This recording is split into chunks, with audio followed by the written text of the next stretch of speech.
All right, well, I'm so glad you guys are here today. This is one of the number one topics that I have to deal with my own playing and with my students of all ages.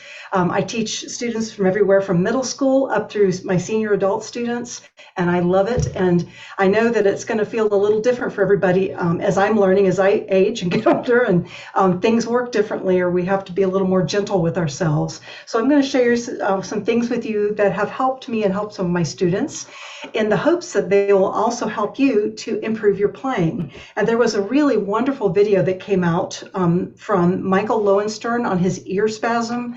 If you ever are on his YouTube page, he's a fantastic musician, bass clarinetist, and does so many neat things. But he recently posted something, a video talking about how our air also impacts our technique. And he said it in a way I'd never really thought about it before. And it's really helped me kind of rethink things.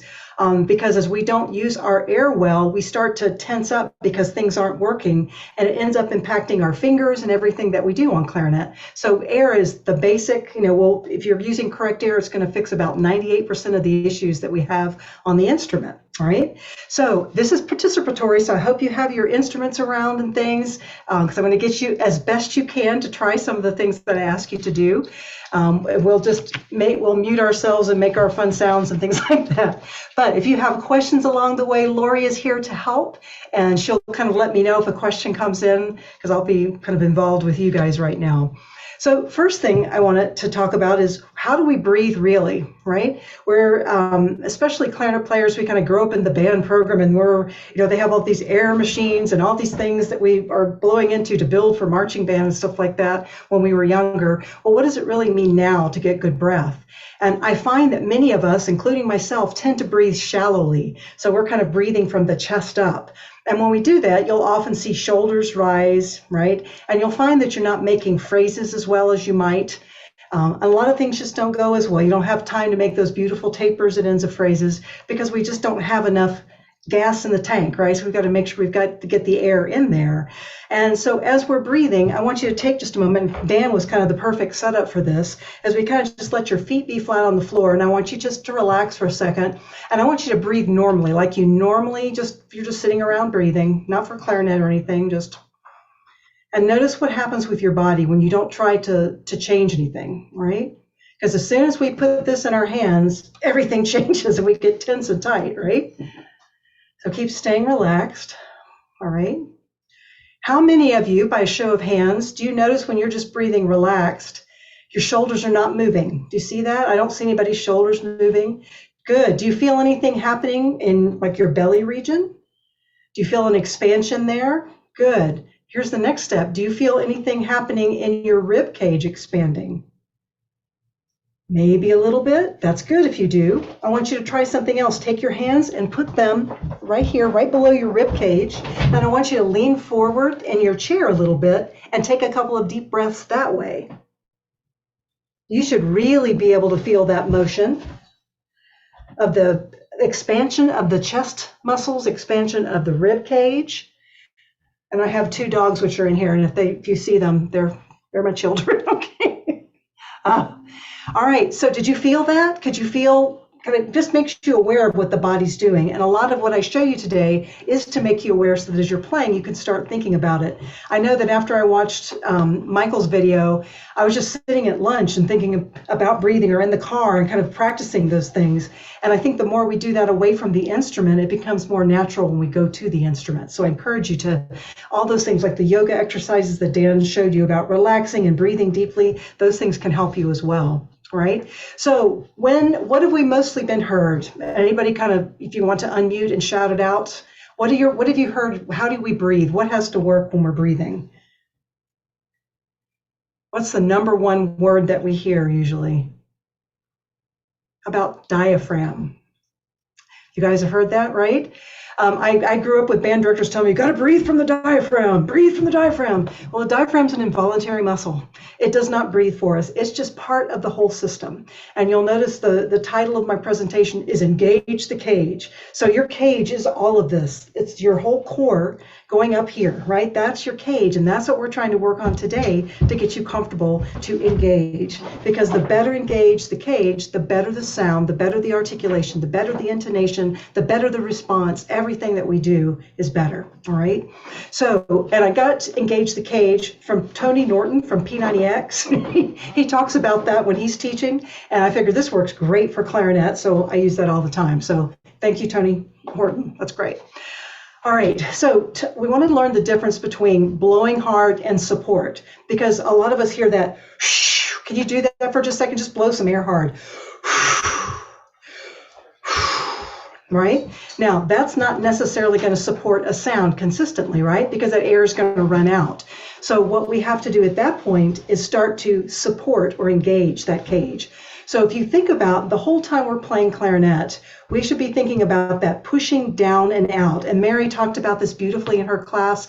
I know that Michelle has some fantastic videos out on this. So there's a lot of resources for you to go find to help with this. And I'll just kind of show you my way of thinking about it. But I want you to take a moment, put your hand on your belly, right? And as you're sitting in the chair up like that, I want you to take a deep breath, but I want you to think about taking that breath in from your toes, from the floor. You're feeling it up the legs. Then it starts with the bottom of your belly and starts to expand. And it slowly moves up to your chest and up here, way up here, right? Now it's kind of funny because can you guys point to where you think your lungs end? Where are the bottom of your lungs? Does anybody know? A lot of us think they're down really low. Like people think, oh, my lungs start up here. Your lungs are way up high. They're actually not as big as we think. And so they're up higher. And we really want to think about that support, which the diaphragm helps us by creating. It's going to stay like in a dome position when we're just sitting. And when we start to breathe, that kind of pushes and lets the lungs expand. And when we let those lungs expand, we want them to think about a balloon, just everything expanding all the way around, okay? So try that just for a moment. Take your hand, put it on your belly, and you can close your eyes if you want to, whatever helps. And I want you to take a couple of deep breaths and just visualize breathing from the floor and seeing that air gauge raise all the way up to right in here, like by your clavicles here. And that's where we want the top of the lungs are going to be. So we want it to go all the way up there. And see if you can feel that.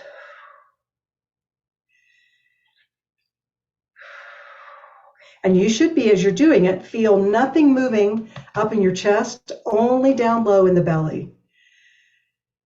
When you're doing that, we know we're filling up the right place. It's like if you stretch out a balloon and you try to blow it up, it's not going to blow up as well, right? So we want everything, posture to be really good, and we're letting everything just fill up from the bottom and fill up to the top, all right? Now, how many of you could feel your belly coming out there, right? Some of us more than others. I'm working on it. It's okay. All right. So once you've done that, that's kind of what happens involuntarily. So that diaphragm is an involuntary muscle, which is just part of that process of the whole group of muscles that make up our core. All right. And our cage, all of that. So I'm going to show you some fun exercises. Do the best you can with these. My students always groan when I say, okay, it's time to do legs up. And I found it being one of the most helpful exercises that I've used to help students learn, especially how to support in piano dynamic levels. Most of us sound fantastic when we're playing forte and beyond, right? We sound great, we're supporting really well. As soon as we turn down that volume, what happens? Our airspeed slows down and we start to get a fuzzy, airy sound, right? It's so challenging to do that. I'll make sure I don't roll over a dog here. All right, so as you're doing this, I want you to make sure you have plenty of room in front of you. And I'm going to have you pick up your clarinet. And we're going to all play a low F together. And no back against the chair. Just do the best you can. You can giggle and laugh. Try not to fall out of your chair, anything like that, right?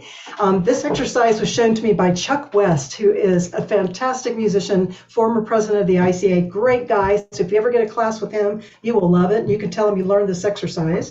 You're going to play that low F, and I want you to just play it at a good mezzo forte, and then I want you to slowly lift your leg straight out in the air.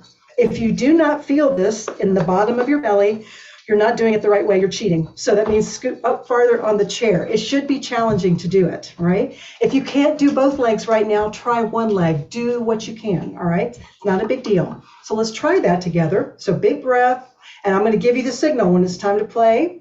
So here's our big F. And lift those legs, keep the air going, lift the legs, hold them, and put them back down. All right, how many of you felt that where you were supposed to? Anybody? Maybe? Try it one more time for me. Make it a little more challenging. Come more to the edge of your chair. It should be really kind of, ooh. As soon as those legs go up, you should feel it down there, right? All right, so try again, a nice full mezzo forte. Ready? And lift the legs, and hold, and it gets hard. Try to keep that spine erect, and then come back down. Anybody feel it more that time? Did you try a little bit harder, feeling a little different way? Maybe. So I want you to try it one last time, and this time I want you to play pianissimo, and I want you to see if you hear a change in your sound when your legs go up. All right, just try. And it might be really subtle right now, that's okay, but do you feel something? So try playing a nice pianissimo F. Here we go.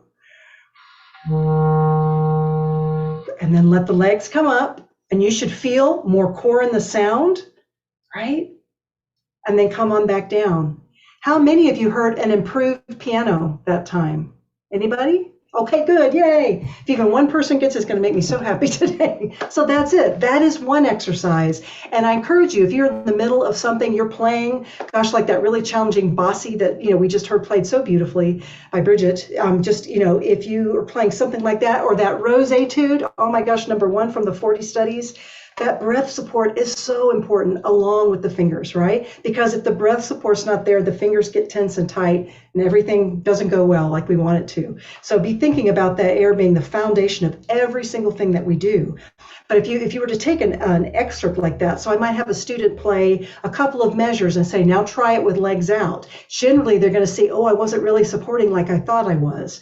It's so easy to forget. I find myself included that we start worrying about technique and then we forget about air. The air goes away, right? We all do it. So try to get in the place where air is just clicked in and that's it. You are supporting no matter what, especially when we play pianissimo dynamic levels. It doesn't mean forte all the time. It means forte air, fast air as we play softer and softer, right? And then Mary made a really great point. She's such a good teacher. When she talks about as we play softer, you also have to manipulate just a little bit here, not biting, but just a little more pressure to control the reed. Conversely, as we play louder, we open the jaw slightly to let the reed vibrate more for that big fast vibration, right?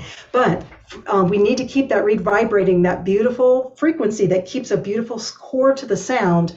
And if we don't do that at piano, you're going to sound gorgeous playing loudly, and when you play softly, the sound goes. So let's really work on making those, like clarinet can do better than any other instrument because of the nature of our mouthpiece and reed. We can taper away to nothing. We can play super soft pianissimos, but if you play them with that engaged sound and that air, then you're going to find that that sound can be heard at the back of the hall because it's going to be rich with overtones and focus. All right, so that's one exercise. The next one is called Flamingo, and for this one I'm going to get you to stand up, and this is you won't feel this one as much, but as you do this, you're simply going to play that same F, pick a leg and lift it in the air. So you're going to get not only some balance practice, please be careful, don't fall, right? Get some balance practice and you'll feel a little bit of it here in your lower belly, all right? So can we try that together? And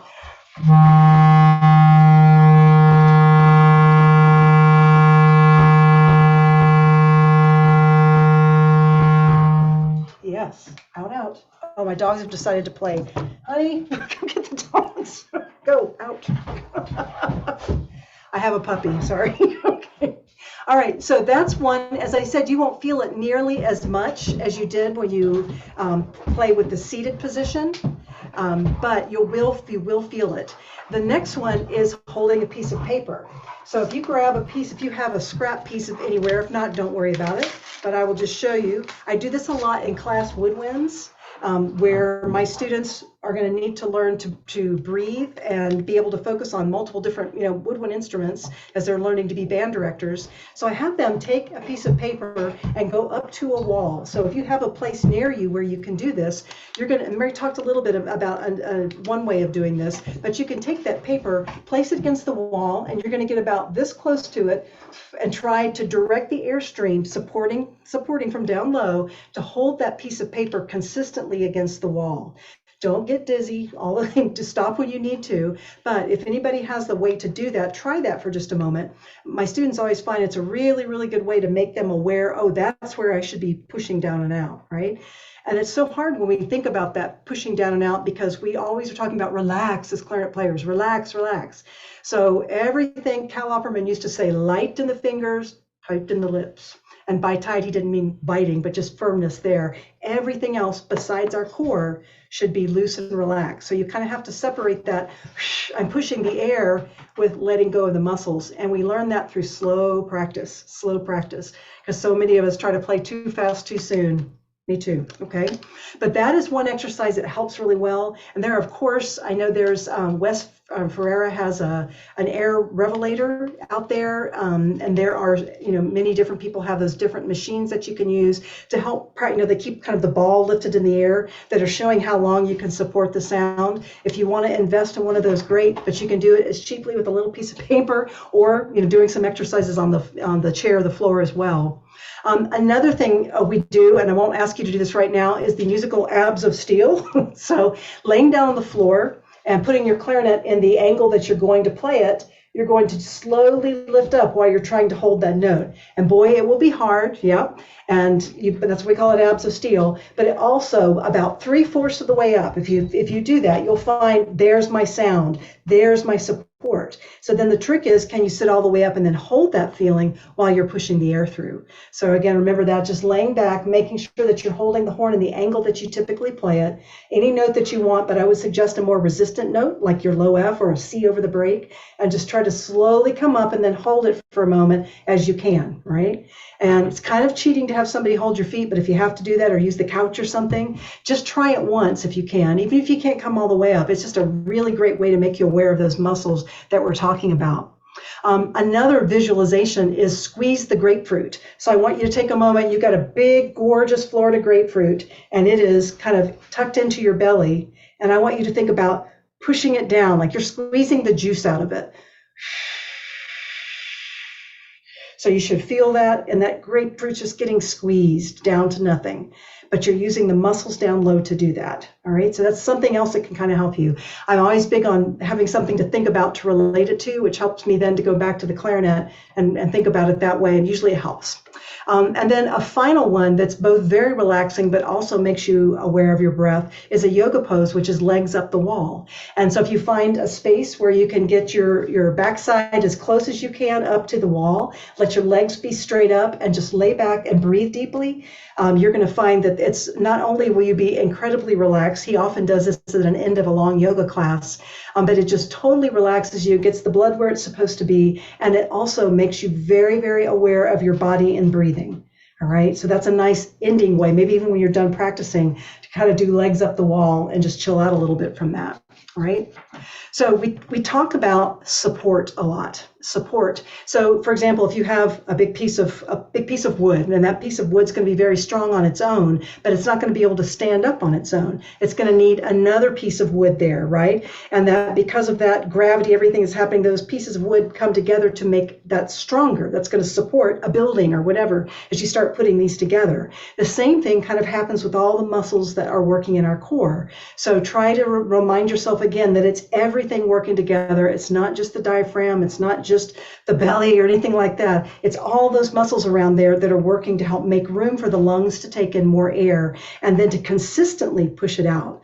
That is what support is that ability to keep the sound consistent through the entire phrase, through any dynamic level, through whatever we're doing. And I know once I started thinking about that way, one of the registers that improved the most for me was the altissimo. I think we all get scared when we're playing in that upper register and we just kind of back off on the air, which is the kiss of death for altissimo. So thinking about keeping that air moving fast so that the reed's vibrating helps make such a difference in our sound, no matter where we're playing on the instrument, and the articulation. Everything improves, right? And the more you're supporting, everything works better, so you can relax more, so your technique gets better too. So it's like a win-win for everybody there, right? So again, just remembering those that help me break that misnomer of the diaphragm being, breathe with the diaphragm. No. So we're gonna change that, and we make sure that we're not using it to push anything. It's just assisting in the process of all of that. Okay. Now, next, I want to talk a little bit about the exhale. All right, we've done a lot of inhaling right now. As you exhale for clarinet, of course, we're trying to blow the air out very quickly.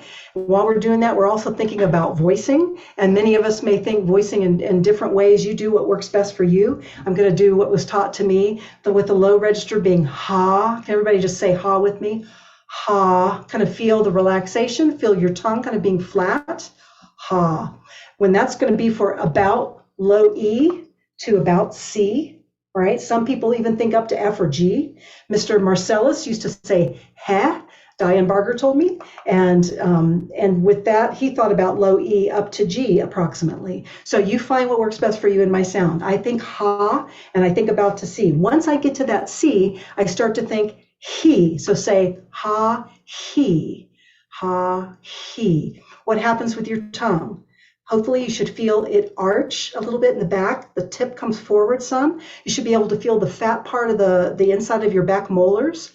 He, like an H-E-E, all right? And that's going to get you through the clarion register up to high, about to G above the staff, all right? So it makes it easy. So C without the register key, we're going ha. Once we get to C with the register, or without the register key, we're going to start thinking that he, and that's going to take us up to with the register key G approximately. And again, everybody's different, your mouthpieces are different, all of that. So find what works for you. But from there, he is going to change to hue. And this one is so important that I find that a lot of clarinet players don't know. And so going that he, hue, say that a couple of times. He, hue. You should, I know you can't see it, which makes it tricky, but your tongue now should actually be in a U shape. And why is this all important? Because it impacts the speed of the air going through the clarinet and going through the mouthpiece. And when we are supporting, when we're starting the sound, exhaling, when we're articulating, all those things that we're doing, we want to be able to know what register we're in, thinking that voicing syllable, and then pushing the fast air through it. That's going to give you your most focused sound in each register of the instrument. So again, low E to about C, just below the staff, is that ha or he, H-E-H, whichever helps. From that C up to about G or A above the staff, we're going to play that he, H-E-E. And then from that G on up into the altissimo, we're thinking taller mouth all the time, and that hue, H, you could either think H-E-W or H-U-U, hue. Just make sure you get the H in there too, hue, because it kind of helps us to open it up a little bit more. So keep those in mind as we work on these exhaling events. And there's some great exercises to practice. If any of you are interested, if you email me, and it's super easy, you could either send it to my ICA, which is past president @clarinet.org, or my UAB account, which is super easy, clarinet@uab.edu. I will be glad to send you any of these exercises. I can also ask Jessica just about sending them to everybody so that you've all got them. But there's an exercise called register slurs, and you can finger these with me for a moment. We'll just do the first part of one. So starting on low A, that's your low A. When we add the register key, right, it becomes an E. And then when you take your first finger off, it becomes a C sharp, right? So we're actually practicing overtones, just like the brass players do, but we do them controlled, right, with the register key and with this first vent. So again, you can do this on any note on the instrument. My exercise starts on a low A and just start doing in half notes. So let's just try that, just going up for a moment. So you're going to play, and let's just do slow 2 counts. A, E, C sharp. I can sing the high, E, A. And as you think that, I want you to try to think, ha, he, hu, he, ha. All right, let's try that together. Real slowly, and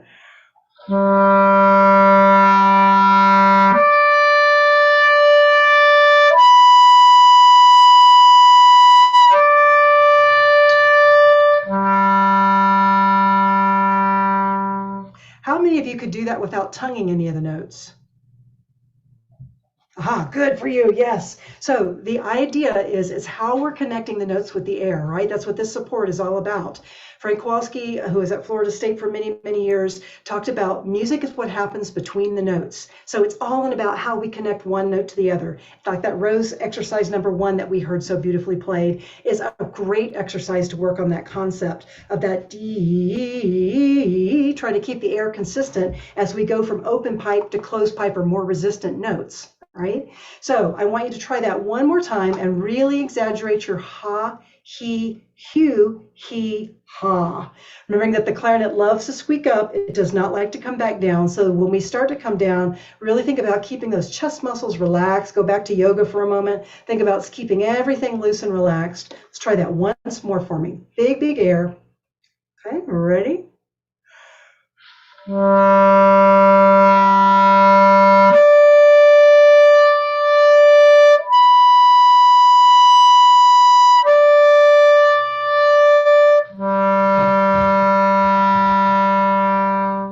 Were you able to think those syllables while you played? It's kind of hard to concentrate on everything. The next one would start on B flat and go up from there, and then B natural and go up from there. So it's a great exercise, even if you did it for like 30 seconds a day to a minute a day at the beginning of your practice with the tuner, doing it super slowly. I would say take it at 50 or slower. The slower, the more benefit from the exercise. It will not only teach you the importance of that breath support, it will also teach you the importance of, I just blanked out on what I was going to say. Hold on. Breath support and the intonation of your instrument, because it helps us to learn the pitch tendencies of different registers of the instrument. So it's one thing just to blow through the clarinet, but on top of all of that, we've got to learn to play it in tune with a good sound at different dynamic levels. And as we say, clarinet's hard, right? But we do it. We do it anyway because we love it. So think about that as part of your warm-up, right? And then as you take that into your playing, it's especially if I love to practice multiple fingerings so for the altissimo notes. So for example, if you get up to playing high F sharp, there are 14 fingers, according to Tom Ridenour, fingerings that work for high F sharp, 19 for high G. You don't have to know them all or play them all, but if you maybe pick a couple that you might find use for in your band music, your orchestra music, your solo playing, or just your practice, this will help you if you incorporate these into your warm-up to learn the pitch tendencies of all those different fingerings, and that will give you kind of different options as you go to play. All right, so we're ready to support now. We've got our voicing along with it, which means also as we articulate, we have to think those voicing syllables as well. So da, dee, do. Can you try playing that exercise with great support? If you need to, stick both legs out to try it, and let's articulate those, thinking, starting with a D consonant, da, dee, do, dee, da, right? Let's try it.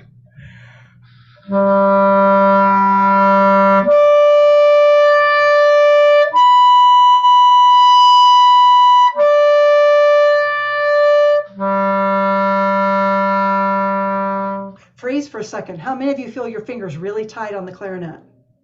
Anybody? Aha. Most of us, if you're honest, right? So you're working on something new and you're already tensing up. So keep the support there. Keep reminding yourself to let go. We can't breathe and support our best until we get the body relaxed and that tension away from us. So very important. All right.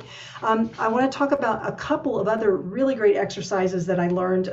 One of my favorites was from Anthony McGill, who came to do a couple master classes with us and play with the orchestra here.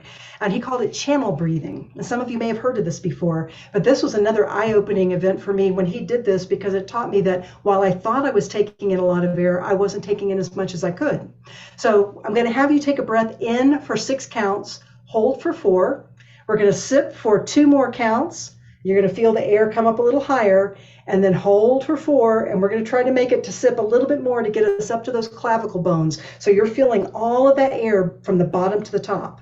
And if Anthony has to do it, we have to do it, right? He's one of the gods of clarinet. So here we go. So let's try this together. I'll count for us. So it's going to be 6 in, hold for 4. Ready? Big deep breath. 2, 3, 4, 5, 6. Hold. 1, 2, 3, 4. Sip for 2. And hold. 1, 2, 3, 4. Sip for 2 more. Hold it. And sigh it out. How many of you felt like you've never taken that much air in before in your life? That's how I felt when I first did it. Yeah, it's so important, okay? Oh, the rooms are closing. Okay. Last thing here, I'll just a couple quick reminders. I will send this to everybody so you've got it, because I know we were running a little bit late there.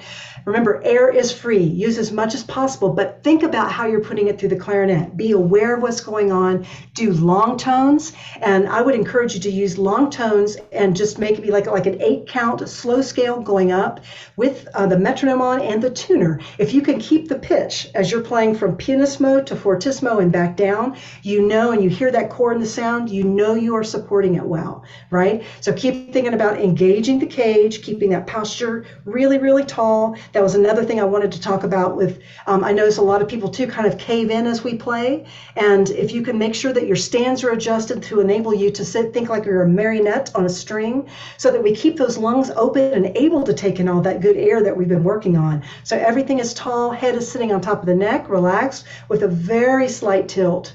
And that's going to give you your best sound, the best response from the reed and everything, right? So many other things we could talk about here, but that's kind of the last thing. And then I would tell you to relax. Relax. The more relaxed you are, and the more you can focus on the great technique you're trying to build, singing musical phrases and all of that. But as you're playing, you know, you can also think temperature changes. I like to talk about hot air or cold air. And with clarinet, we think cold air so much of the time, right? So thinking that super fast air, you can also think fast air, slow air. We think fast, ice cold air when we're playing clarinet. And so just really think about that super fast air. And I don't know if it's going to disappear in a second, but there's a great exercise that Michelle talks about in one of her videos, and she has students play a G-sharp fingering, but it's played with an alternate fingering, 1-2 1-2. If you're not playing with good breath support, it will not speak. All right, you're going to get that undertone out, but if you support, so that's a good litmus test to let you know, are you really supporting the way you need to or not? All right, so try it and see. So again, if you need to, if you have any questions, I'll be glad to send you my notes and my exercises. Questions are never silly. Would love to have you. And the breakout room is going to close in 55 seconds. If there are any quick questions, please unmute and let me know. Thanks for being good sports and trying everything. I appreciate it. Yes, Marianne, are you good? Okay. All right, you guys have a wonderful, enjoy the rest of the clinic. I hope to see you at Clarinet Fest. Come up and say hi. You are wonderful. We love the enthusiasts. Thank you. Okay.